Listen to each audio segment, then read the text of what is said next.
新架一路中盘，接上式退步压肘，胸腰折叠，涌动上膨掌，领右膝，右手逆缠上捧，左手顺缠膨掌背，身法微右转，正脚盖掌，下沉枪合，松右胯，对拉开左步，左脚脚尖先落地，两手平原滑步，领手收步，再松沉右腿，好，开左步，两手对拉平原打开，合胯扣脚，左手雕手合于左膝上方，与左肩齐高，右手推掌下沉，合于右胯间，重心左腿。好，对象中盘，胸腰折叠，引手推掌发力，正脚撤步，画圆收脚，撤步对拉相合，打开合胯扣脚，按掌下沉。好，中盘动作，这个动作呢非常简单，但是咱们得学几个发力。首先第一点，新架里面的胸腰折叠，很多老师可能都通过咱的课程呢，去了解到了身法立圆时的一个涌动变化，就是胸腰折叠的涌。那么在这个中盘动作里面呢，也是运用了咱们的这个胸腰折叠的涌动发力。我们从侧面看一下，如果步伐变得高一点，有很多老师说，老师我低身法不好发这个劲儿，尤其是这种一涌动上，啪一起身来蹬腿发力。大家看啊，如果我们低身法从这个身法上涌动发力不好出，那么我们就从高身法去练习，从不同的方向看一看，我们可以慢慢把身法变高一些，通过蹬右腿身法涌动，带动身体的一个由下向上的节节贯通。这个地方呢，其实咱们强调这个点的原因，就是因为大家很多在做中盘的时候，它不是用胸腰折叠，它是用什么？它是直接提膝起身，身法左转推捧两手。因为这个动作确实很像是身法螺旋起来的一个步伐，对不对？所以大家会习惯性的用老架的这种理解和运动方式来把它带入到新架。实际上它在正面看，它是一个身体的一个涌动。有了这个涌动，那么我们在发力的时候用的是什么劲儿？胸腰折叠的劲儿。所以第一个细节大家需要记住了啊，走身法的时候，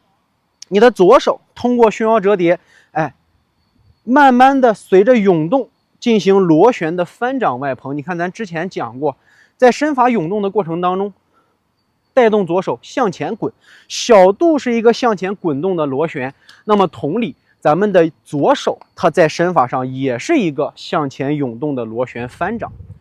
右手呢也是同理，你看右手它是一个什么？它合在咱们的小度，咱们的小度通过涌动慢慢向上翻捧。那在走动身法的过程里，你看手的向上向外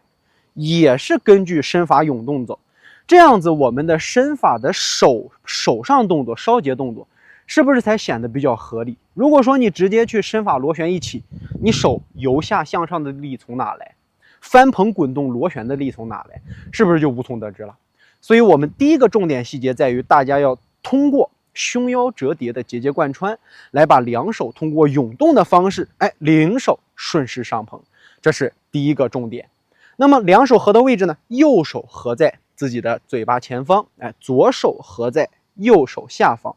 右手横掌合于中线，左手立掌，掌背朝外，上下相合。切记，这儿也有个小细节，不要架肩啊，把这点记住，上半身就没有什么问题了。我们再往下去。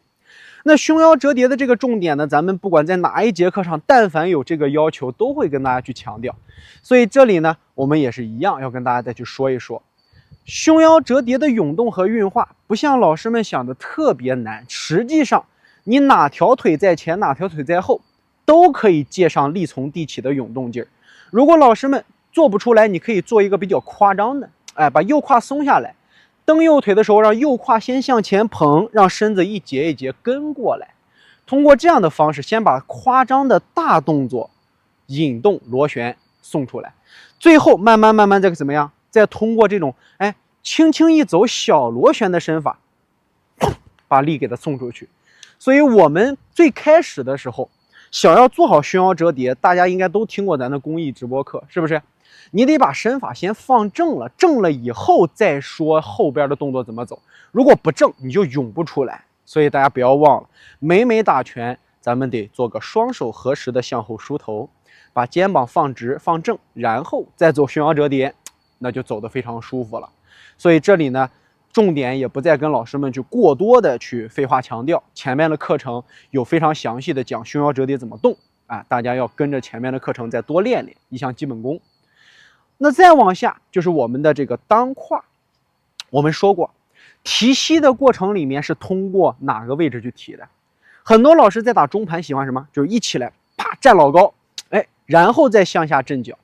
实际上这个过程已经算是咱们说了根节被拔起了，对不对？所以我们要记住啊，你起身的过程它是吸气，发力的时候它才是呼气。所以我们身体在涌动上升的过程，它有一个你看腰腹收，提膝合，最后发力吐气。我们的动作在走出来之后还是什么？还是在用咱们的胸腰合劲儿把你的梢节领起来。这个是一个非常重要的点啊，因为很多老师一走起来之后，他是靠身体的上顶，用腿满劲儿把腿给它抬起来，实际上靠什么？靠小肚的相合啊，吸气合住，呼气发力。这个过程大家一定不能忘，因为咱们每次说了，你提膝的时候，如果用蹬地上领的身法，那一定会把根儿拔起来。只要你做呼气只要你做吸气，在吸气的过程当中，你的腰腹向内收，单胯就会沉，就会向内相合，膝关节也会顺势的向上领起，所以整个人团进去的时候，你的发力包括你的提膝是最合理的，因为有收有合，有开有合的时候，才能是太极拳在运法身法过程当中的一个细节。所以别忘了吸气提腿，领手上升，呼气下沉，对称发力。身法是一个很稳的，而且不会过度起身的动作，把这儿记住啊。最后一点，那咱们中盘不是一个涌动发力就结束的动作，而是一个带有震脚滑步。那这儿很多老师说，老师滑步的时候怎么才能滑好啊？包括我们身法在运动的时候，如何才能找到这种中盘的感觉这个地方咱得好好跟老师们强调一下腰胯的地方那么咱们下一节课接着跟老师们讲中盘的第二段第一段咱们先讲胸腰折叠和身上的一个小发力，再把下半身的滑步跟老师们重点一节课去跟老师们讲一讲。